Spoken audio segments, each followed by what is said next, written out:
Bienvenidos a una emisión más de su noticiero de ABA Televisión. Mi nombre es Cristian Romero y estas son las noticias. Comenzamos con los 4 mensajes clave más impactantes sobre la visita del Papa Francisco a Irak.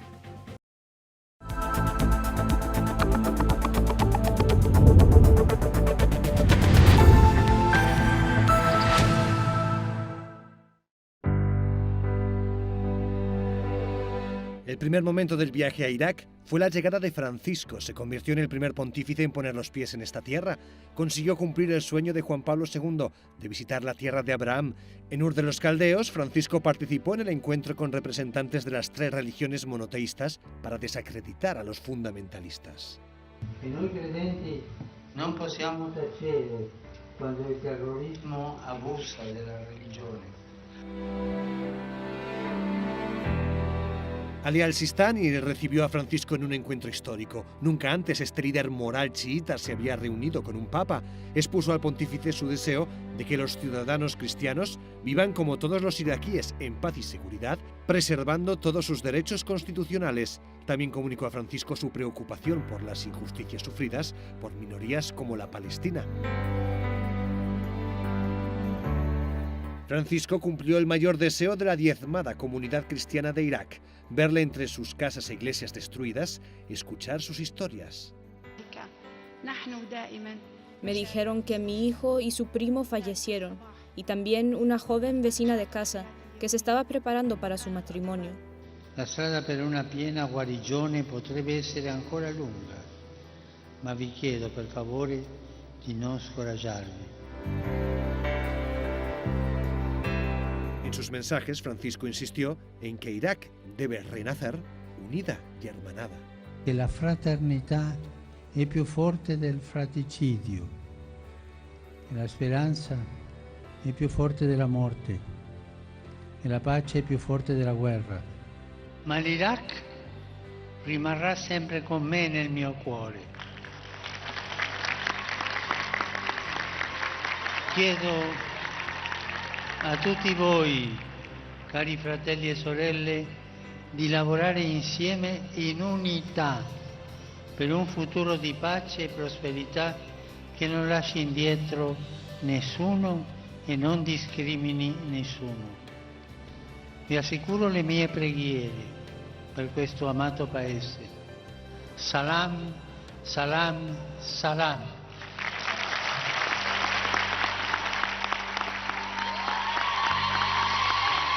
Shukran. Dio benedica a tutti. Dio benedica l'Iraq. Allah Mahakum.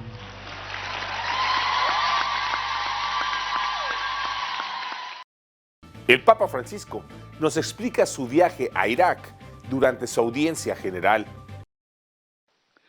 Queridos hermanos y hermanas, en estos días pasados, la Divina Providencia me concedió visitar Irak, tierra devastada por la guerra y el terrorismo, realizando un proyecto de San Juan Pablo II.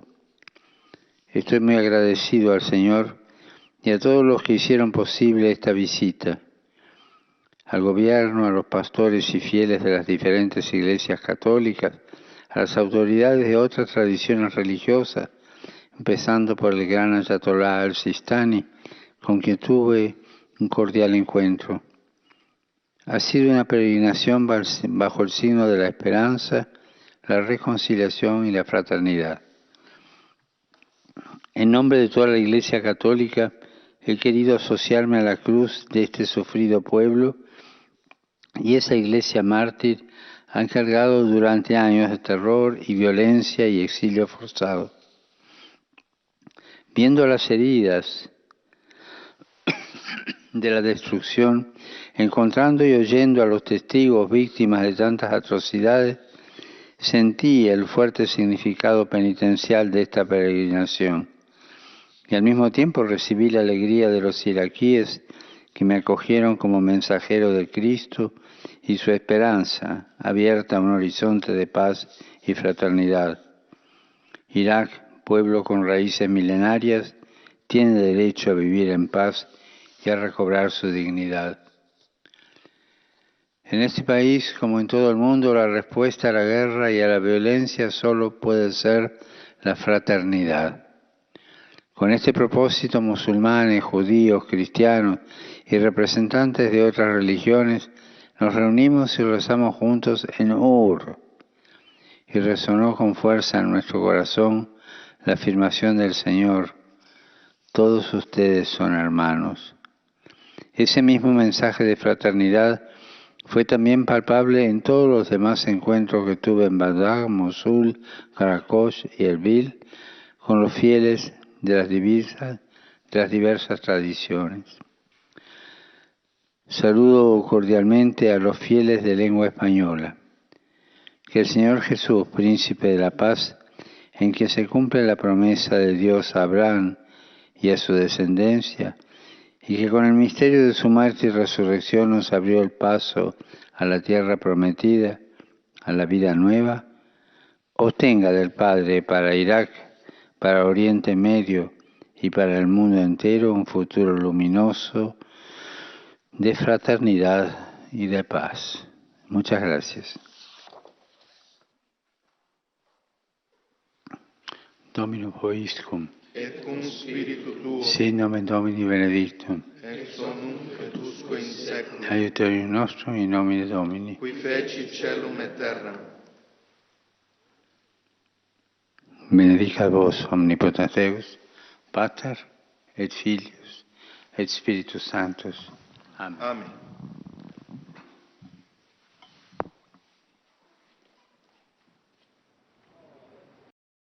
A continuación tenemos el agrado de presentarles una reflexión del Evangelio del Día a cargo de nuestro director general, Jaime Sevilla. En el Evangelio de hoy, tomado del capítulo 5 de San Mateo, tenemos esta hermosa frase de Jesús, que ha venido a perfeccionar la ley, a darle plenitud, tanto a la ley como a los profetas. De esta forma, el Señor nos invita a que seamos observadores cuidadosos de la ley, sobre todo de los 10 mandamientos, de los cuales 3 de ellos se refieren a Dios, los primeros 3, y los otros 7 se refieren al buen comportamiento moral de los seres humanos. Si nosotros logramos cumplir la ley, y si le damos la plenitud que Jesús le dio al darnos el mandamiento del amor, de amarnos unos a los otros, entonces la ley no solamente se cumple, sino que se cumple a plenitud. Y ahora el Señor nos invita a que nosotros, después de observar la ley, caminemos una milla más, una milla extra, para poder perfeccionarla en nuestra vida diaria. Algunas veces sabemos que es difícil, porque la ley también nos interpela. La ley también nos exige cómo debemos caminar, sobre todo en nuestra conducta moral. Y es ahí donde debe de estar puesta nuestra atención todos los días, pero no como una obligación, sino como instrumentos que nos ayudan al desarrollo de nuestra naturaleza humana, al perfeccionamiento de nuestra naturaleza humana, un medio que nos ayuda a ser felices. Sí, el cumplimiento de la ley nos lleva a eso, a que tú y yo seamos felices siempre. Por eso, hoy le pedimos al Señor que nos dé su gracia de poder ver la ley como el instrumento que nos ayuda a crecer en el amor, en gracia y alcanzar la salvación. Que así sea.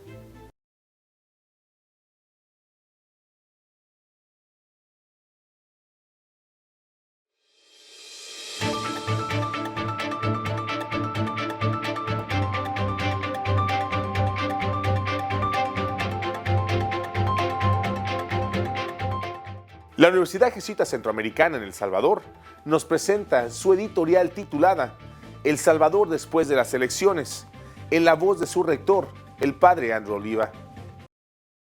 Finalizadas las elecciones legislativas y municipales, es necesario hablar del futuro.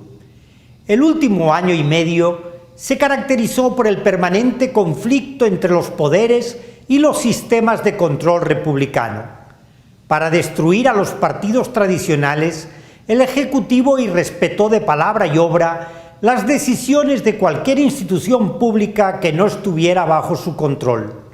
La Asamblea Legislativa, la Sala de lo Constitucional, la Procuraduría de la Defensa de los Derechos Humanos, la Corte de Cuentas y el Tribunal Supremo Electoral fueron fuertemente hostigados, sus leyes vetadas, sus sentencias incumplidas, sus resoluciones ignoradas.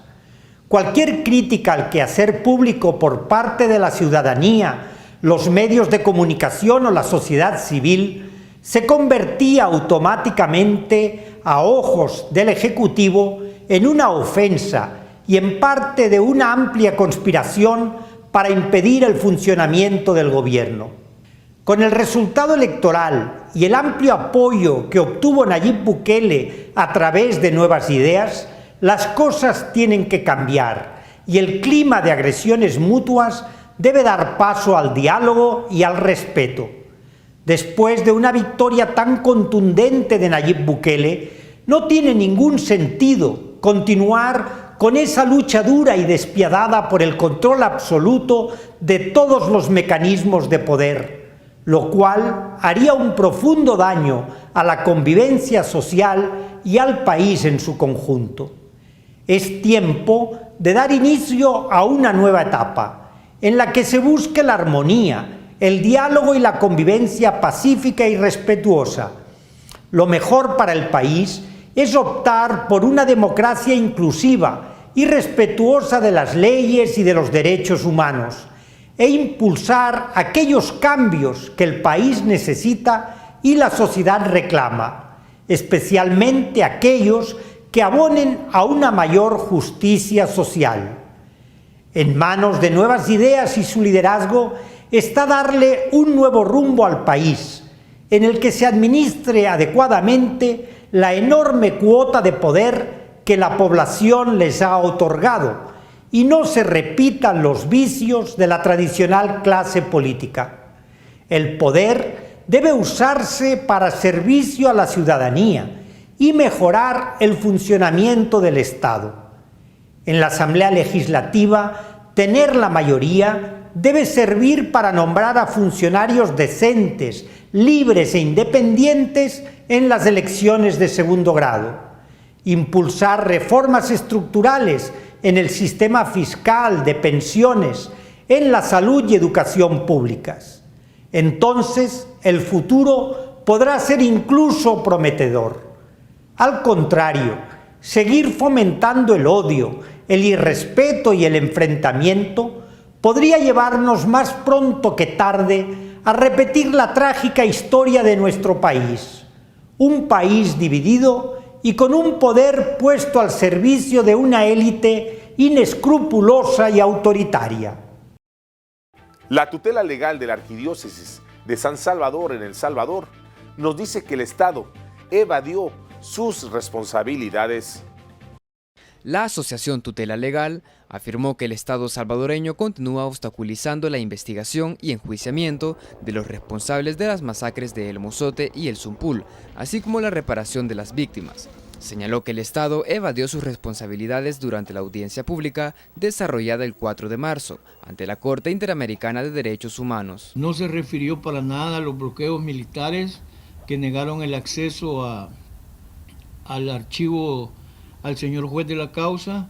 Asimismo, no se refirió al desacato en que incurrió el presidente de la República y su ministro de la Defensa. Además, lamentó que se siga negando el acceso a los archivos militares, a pesar de que la Sala de lo Constitucional ha advertido que la obstaculización podría constituir un delito. Que se buscan planes de 1981, operativos que fueron planes con los cuales se ejecutó a la población civil desarmada. En el caso del Mozote y en el caso de la masacre del Zumpul realmente no se ha entregado nada. Ahora, solo hay un oficio donde se manifiesta de que no se tiene conocimiento de estos operativos.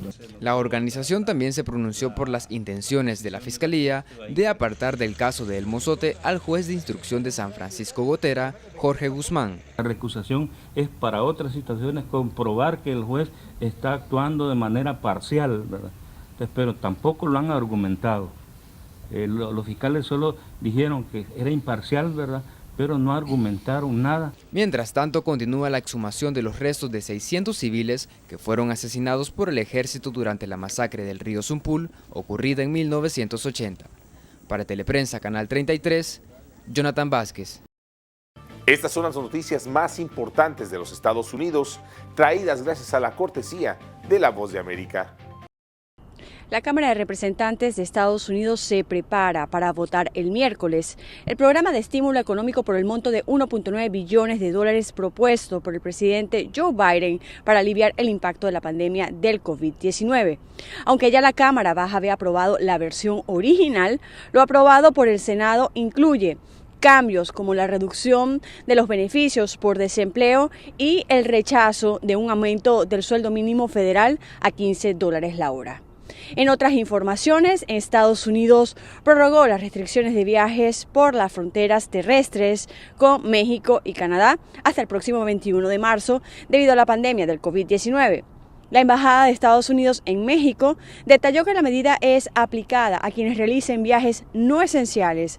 Aún así, especificó que los ciudadanos estadounidenses podrán regresar a casa. Por otro lado, los Centros para el Control y la Prevención de Enfermedades de Estados Unidos, conocido por sus siglas CDC, emitieron por primera vez directrices para las personas que ya han sido vacunadas contra el COVID-19, donde dice que las personas pueden reunirse en el interior con otras vacunadas sin máscara y distanciamiento social. También pueden prescindir de las precauciones de COVID cuando visitan a personas no vacunadas que tienen un riesgo bajo de padecer una enfermedad grave. Los abuelos vacunados pueden visitar a los nietos a quienes la pandemia de COVID-19 les ha impedido ver. Por ejemplo, ya que los niños muy rara vez desarrollan síntomas graves de COVID-19. Aunque las personas vacunadas están protegidas de enfermedades graves, todavía existe un pequeño riesgo de que puedan portar el virus sin mostrar síntomas y transmitirlo a otras personas. Así lo dijo a los periodistas la directora de los CDC, Rochelle Walensky. Desde Washington, Sofía Pisani, Voz de América. Ahora nos vamos a Sudamérica con nuestro amigo el padre Manuel Rodríguez Rodríguez, misionero claretiano de nuestra cadena hermana JN19 Televisión, con un reportaje especial desde Lima, Perú, de lo que ocurre en ese país. Reporta para la cadena de televisión ABA y JN19 del Perú, el padre Manuel Rodríguez Rodríguez, misionero claretiano desde Lima. Hoy, según declaró el presidente del gobierno del Perú, Sagasti, llegan unas 160.000 vacunas del laboratorio Pfizer, que son, parece que de bastante garantía, mientras que las Sinopharm de China pues son criticadas, y en la misma Universidad Cayetano Heredia dice que los análisis clínicos son poco alentadores. Por otra parte, también se está haciendo tratos para traer la vacuna rusa, para dar abasto a tantos millones de peruanos que necesitamos ser vacunados. Ha comenzado ya la vacuna para las personas mayores de 85 años, sobre todo en las residencias de ancianos. Y pues muchos han manifestado su alegría de poder ser vacunados, porque de esta manera se sienten como más seguros. Ojalá nos llegue a todos y todos quedemos muy seguros de esta vacuna. Quedan 32 días para las elecciones, el 11 de abril. Los candidatos están trabajando de distintas maneras para convocar a sus adeptos y que les voten a ellos. El arzobispo de Arequipa, Monseñor Javier del Río Alba, ha recibido a una candidata de estas elecciones. Él está dispuesto a recibir a todos los que quieran.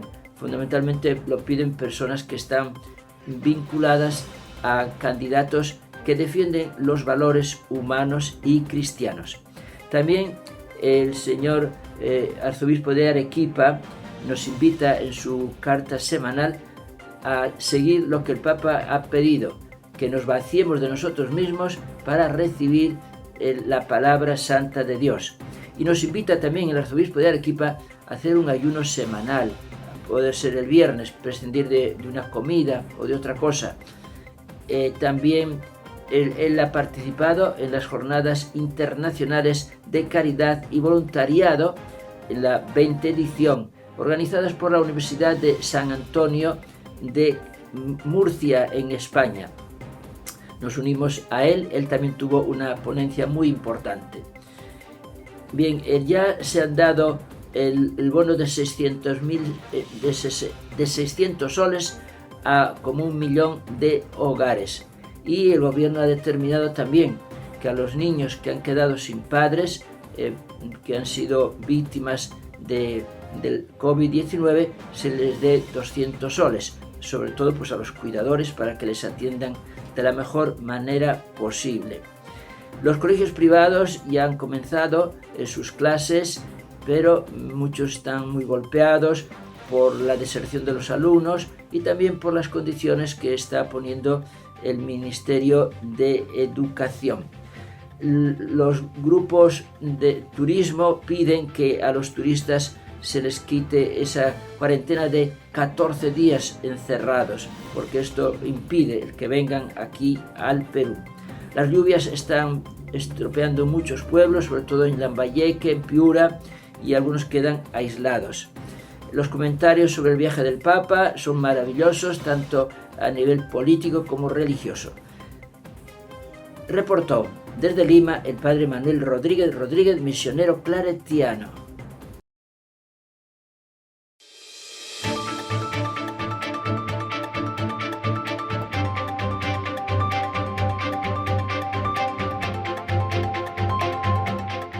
El Papa Francisco le dice a inmigrantes iraquíes: ahora sí puedes regresar a tu tierra.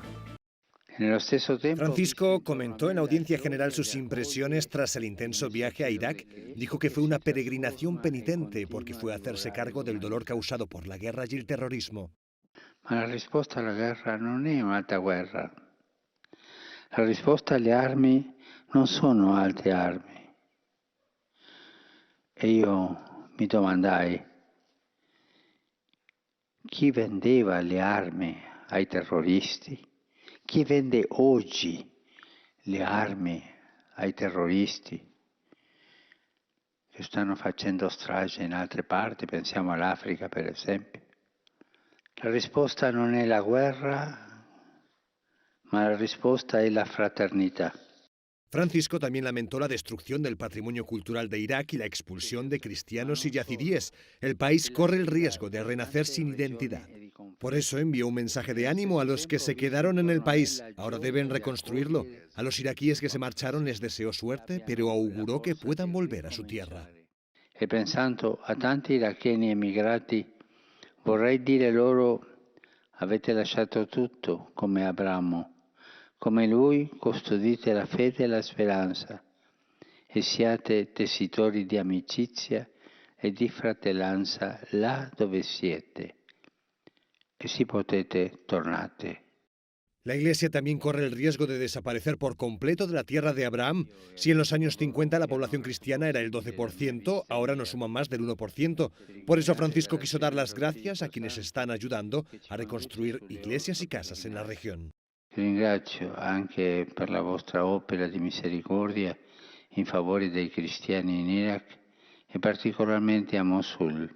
El Papa dio las gracias al gobierno iraquí por el éxito del viaje y también a las autoridades musulmanas. Especialmente recordó la amabilidad del gran ayatolá, con quien pudo reunirse durante casi una hora. Pater et Filius. El Vaticano incorpora a su lista de asesores a un experto en comunicaciones. Veamos quién es. Las características de esa naturalidad, esa confianza. El Papa Francisco nombró al profesor Daniel Araza consultor del Dicasterio para la Comunicación. Este periodista español de 50 años conoce de cerca la comunicación institucional de la Iglesia. Ha formado parte del equipo de comunicación de varias jornadas mundiales de la juventud y actualmente es decano de la Facultad de Comunicación Social Institucional de la Pontificia Universidad de la Santa Cruz. Del Papa actual se puede aprender mucho aplicando esas características de esa naturalidad, esa confianza, esa espontaneidad y esa creatividad, porque sorprenden a las personas con acciones que al mismo tiempo transmiten la belleza de la fe.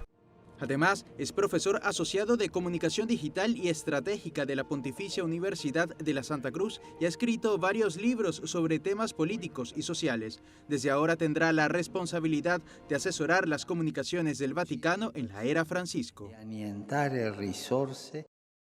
Hoy, 10 de marzo, en el Santoral de la Iglesia, celebramos el Día de San Juan de Mata. Conozcamos su historia.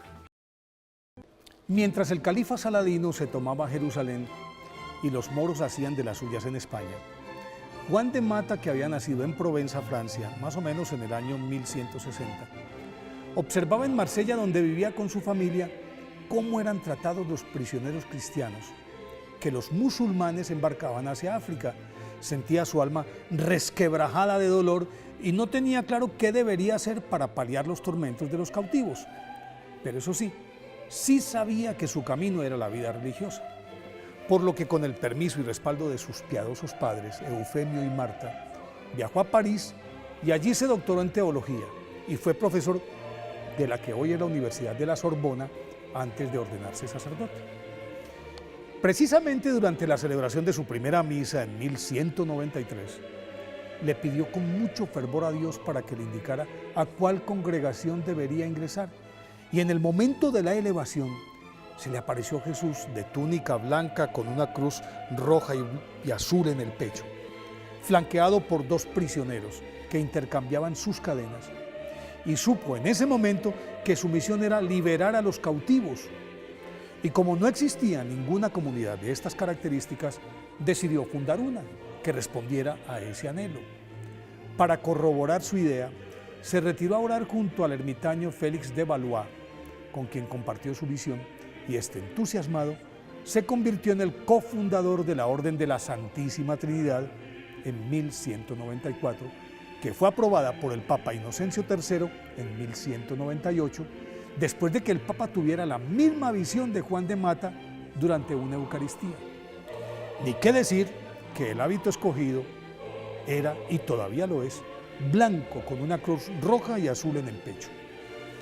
Desde ese momento, San Juan de Mata, reconocido por su magisterio como teólogo, por su santidad y humildad, por su ejemplo de ayuno y penitencia y por los milagros que obraba, se dedicó a cruzar el Mediterráneo con sus compañeros y a traer de África a los cristianos esclavizados, por los cuales pagaba costosísimos rescates, que eran recolectados pidiendo limosnas en toda Europa.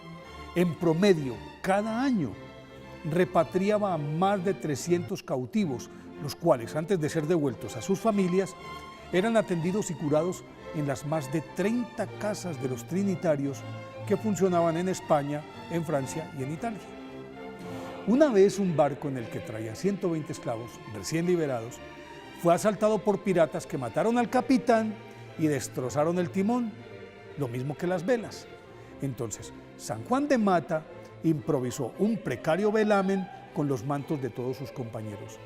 Se arrodilló en la proa con un crucifijo y sin capitán ni timón, pero con la protección y ayuda de Dios, el buque llegó sin novedad al puerto de Ostia 3 días después.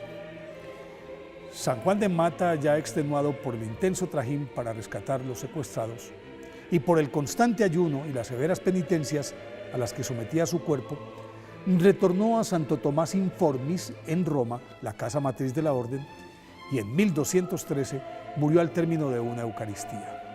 Fue elevado a los altares en 1666 por el Papa Alejandro VII. Por eso hoy, día de su festividad, debemos pedirle a San Juan de Mata que proteja y dignifique a quienes sufren injustamente en la prisión o son víctimas del abominable secuestro en nuestro país. Y para terminar el noticiero del día de hoy, Les invitamos a que nos unamos en oración con el Papa Francisco por sus intenciones para el mes de marzo, que es el sacramento de la reconciliación, donde pasamos de la miseria a la misericordia. Cuando yo voy a confesarme, es para sanarme, para curar mi alma, para salir con más salud espiritual, para pasar de la miseria a la misericordia.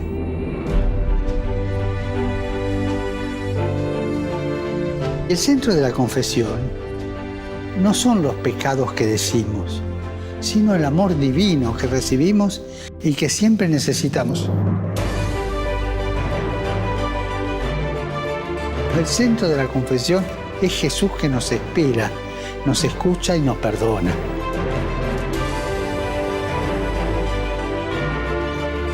Recuerden esto, en el corazón de Dios estamos nosotros antes que nuestras equivocaciones. Y recemos para que vivamos el sacramento de la reconciliación con renovada profundidad y para saborear el perdón y la infinita misericordia de Dios. Y recemos para que Dios dé a su iglesia sacerdotes misericordiosos y no torturadores.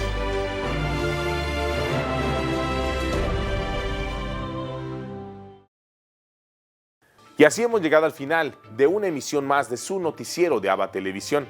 Muchas gracias por su preferencia y continúen con nuestra programación. Les invitamos a sintonizarnos todos los días en vivo, las 24 horas, por www.abatvn.com, por Canal 75 de Guatemala por Multivisión, en nuestras plataformas digitales de Roku TV y Amazon Fire, así como nuestras cadenas hermanas y, como siempre, en nuestras redes sociales. Ahí nos vemos y que Dios les siga bendiciendo.